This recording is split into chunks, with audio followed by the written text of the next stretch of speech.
Welcome to வசலா craft. இன்றைக்கி வீடியோவில் சிறுதானியத்தில் ஒரு சுவையான கேசரி பண்ணுறது பார்க்கலாம். கேசரி பண்ணுறதுக்கு வரகரிசி எடுத்திருக்கேன். வரகரிசி இங்கிலீஷில் கோடா மில்லட் சொல்லுவாங்க. இது வந்து ஃபஸ்ட்டு நல்லா வாஷ் பண்ணிக்கோங்க. மண்ணெலாம் இல்லாமல் நல்லா க்ளீன் பண்ணிவிட்டு அதுக்கப்புறமா கழுவிட்டு ஒரு துணியில் நல்லா காய வச்சு எடுத்துக்கோங்க. தண்ணியிலும் நல்லா காஞ்சிருக்கணும். அது தனியாக எடுத்து வச்சுட்டு ஒரு பேனில் ஒரு டேபிள் ஸ்பூன் அளவுக்கு நெய் விட்டு முந்திரி திராட்சை நல்லா செவக்க வறுத்து எடுத்துக்கோங்க. இது நல்லா செவக்க வறுத்துட்டு தனியாக இதையும் எடுத்து வச்சுக்கோங்க. இப்போ அதே பேனில் வரகரிசியும் சேர்த்து நல்லா ட்ரை ரோஸ்ட்டாக பண்ணிக்கோங்க. லோ ஃப்ளேம்லேயும் வச்சு ஒரு 5 நிமிஷத்துக்கு நல்லா வறுத்திங்கன்னா நல்லா அது வாசனை வர லைட்டாக உதிரி உதிரியாக கிடைக்கும். இது நல்லா ஆறினவுடனே ஒரு மிக்ஸி ஜாரில் சேர்த்து பல்ஸ் மோடில் போட்டு ரவை மாதிரி நல்லா பொடிச்சு வச்சுக்கோங்க. நைஸாக அரைக்கக்கூடாது, ரவை மாதிரி இருக்கணும். அப்போ தான் கேசரி பண்ணுறதுக்கு நல்லாயிருக்கும்.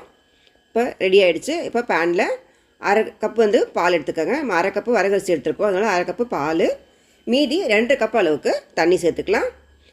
வரகரிசி அரை கப்பு எடுத்துக்கிறதுனால 5 மடங்கு தண்ணி நம்ம சேர்க்குறோம். அப்போ தான் அது நல்லா வெந்து வரும். இப்போ குங்குமப்பூ கொஞ்சம் சேர்த்துக்கலாம். சேர்த்துட்டு இது கூட ஏலக்காய் தூளும் சேர்த்துக்கலாம். சேர்த்து நல்லா கொதிக்க விடுங்க. இது நல்லா கொதித்து வரணும். நல்லா கொதித்த உடனே கலர் தேவைன்னா சேர்த்துக்கோங்க. இப்போ எங்கிட்ட கேசரி பவுடர் இல்லாதனால எல்லோ கலர் சேர்க்குறேன். ஜெல் கலர் 2 ட்ராப் சேர்த்துட்டு நம்ம ஏற்கனவே பொடிச்சு வச்சுருக்கிற அந்த ரவையை, வரகரிசி ரவையை சேர்த்து கொஞ்சம் கொஞ்சமாக சேர்த்து நல்லா கிளறி கொடுங்க. இது நல்லா வேகணும். ஸோ மீடியம் ஃப்ளேம்லேயே வச்சுக்கோங்க. அதுக்கப்புறமா ப்ரௌன் சுகர் ஒரு 3/4 கப் அளவுக்கு சேர்த்துக்கலாம். ப்ரௌன் சுகருக்கு பதில் நாட்டு சக்கரை இருந்தாலும் சேர்த்துக்கலாம்.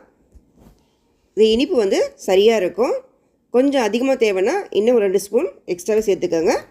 இது வந்து கரெக்டாக எல்லோரும் சாப்பிட்ற மாதிரி இருக்கும், திகட்டாமல். இது ஒரு 2லேருந்து 3 நிமிஷத்துக்கு மூடி போட்டு நல்லா குக் பண்ணுங்கள். அடி ஒட்டாமல் பார்த்துக்கோங்க.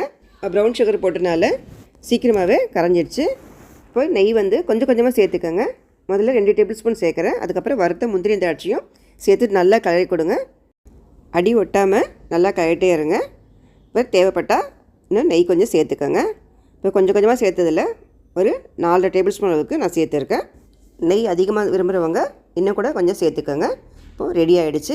இறக்கிட வேண்டியது தான். இப்போ சர்வ் பண்ணலாம். இந்த ஆரோக்கியமான சிறுதானிய கேசரி உங்களுக்கு பிடிச்சிருக்குன்னு நினைக்கிறேன். பிடிச்சிருந்தால் லைக் பண்ணுங்கள், ஷேர் பண்ணுங்கள். மறக்காமல் என் சேனலை சப்ஸ்கிரைப் பண்ணுங்கள். தேங்க்யூ ஃபார் வாட்சிங்.